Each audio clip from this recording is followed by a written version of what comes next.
안녕하세요. 참 좋은 NTV 김윤관입니다.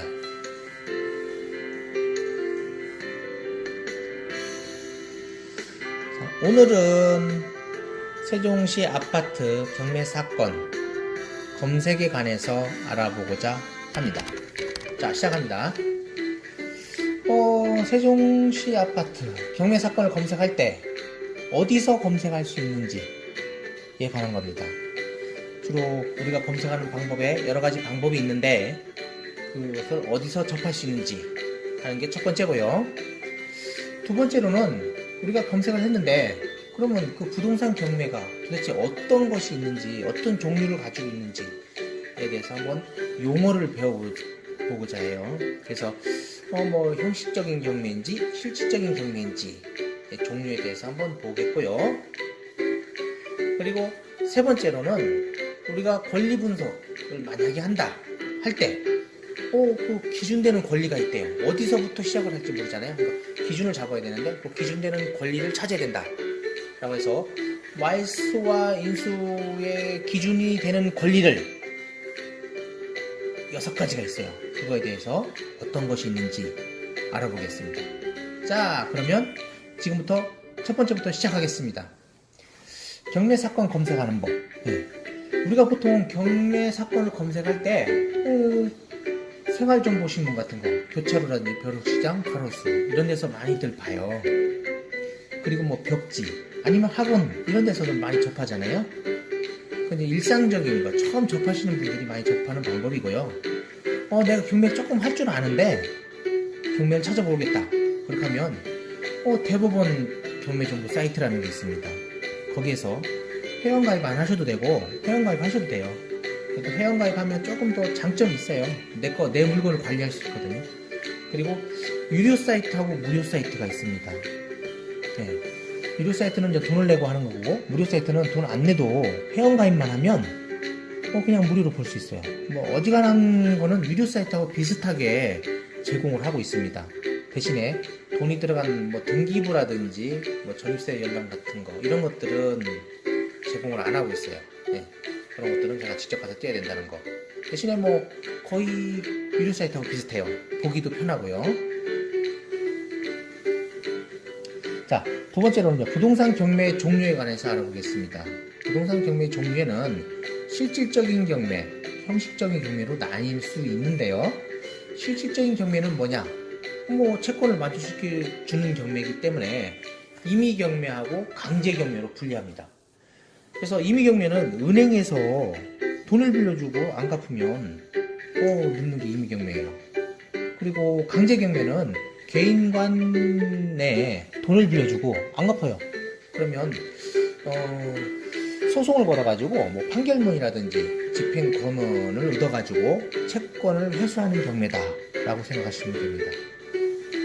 그리고 형식적 경매는 재산 정리를 위한 경매로서 보통 보면 유치권이행 경매, 공유물 분할 청구 소송에 의한 공유물 경매가 있습니다. 그 밑에 보면 공유물 경매는 원래 공유자들이 서로 협의가 안 돼서 하는 경매잖아요. 그러다 보니까 공유자 우선 매수가 돼야 되는데 이 공유물 경매는 공유자 우선 매수가 안 됩니다. 그 이유는 현금 청산이라 그래요. 근데 공유 지분 경매는 공유자 우선 매수 정권이 있다. 나중에 그런 물건을 가지고 한번 해보겠습니다.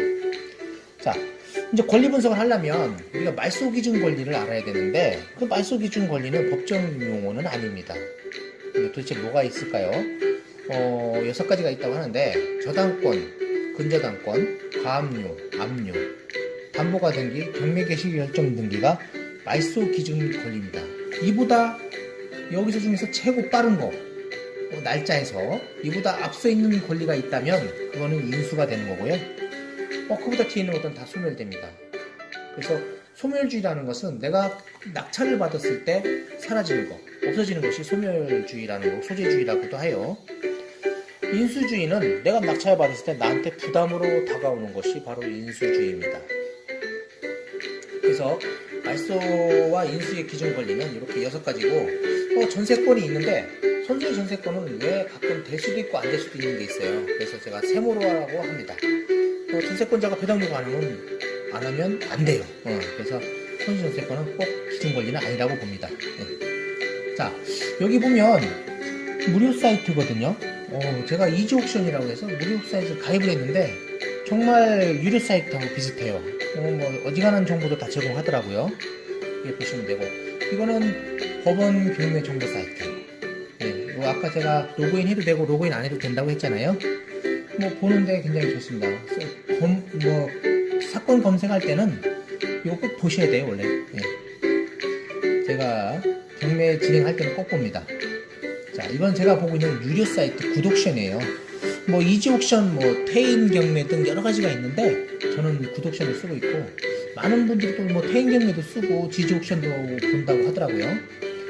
저는 이걸 오랫동안 봐서 그런가 저는 구독션이 최고 편하게 볼 수 있습니다.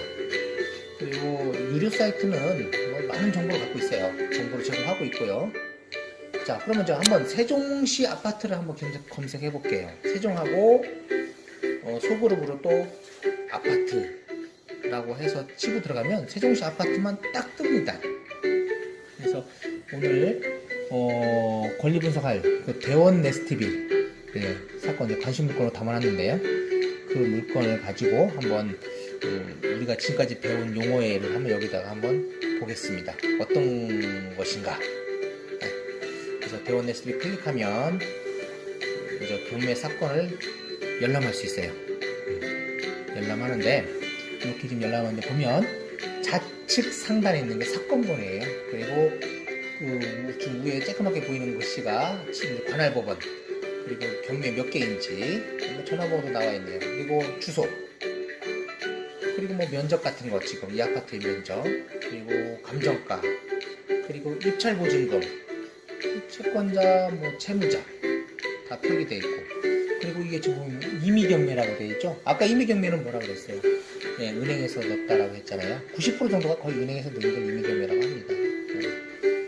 그리고 감정가가 있는데 이게 지금 한 번 유찰됐네요. 그래서 1차 때 유찰돼서 감정가 유찰돼서 30% 저감된 금액으로 2차가 진행된다.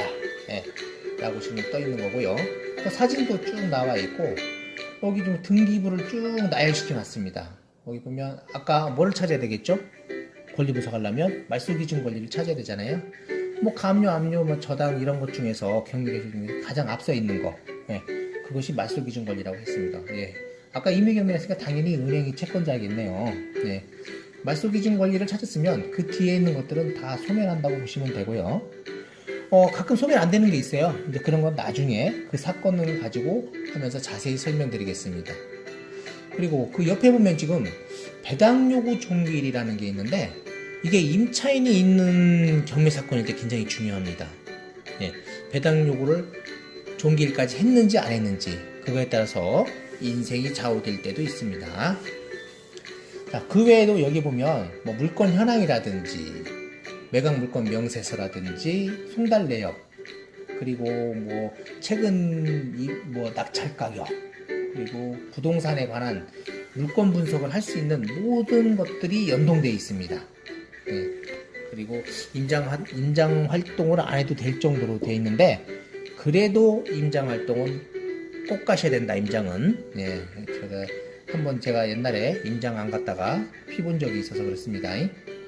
임장 활동을 꼭 하세요. 자, 그러면 이제 이번에 최근에 경매 사건 2건이 취하됐어요. 세종께. 그 중에 강제 경매 물건이 있었습니다. 그래서 강제 물건이 어떤 것인지 한번 보기로 할게요. 도렛마을의 18단지에 있는 경매 사건이었어요. 거기 보면 그게 개인 채권자가 경매 신청을 했는데요. 금액이 작아서 그런지 취하됐습니다. 그래서 보통 강제 경매는 채권 금액이 작으면 거의 취하된다고 생각하시면 돼요. 그래서 지금 도렛마을에 있는 물건 강제 경매라고 써있죠? 밑에 보시면 개인 채권자가 신청한 겁니다. 이게 강제 경매예요. 자, 오늘은 여기까지 하고요. 다음 시간부터 경매 2편을 다룰 때는 좀 더 알찬 내용을 가지고 여러분들한테 정말 재미있게 꾸며보고자 합니다. 지금까지 NTV 감사합니다.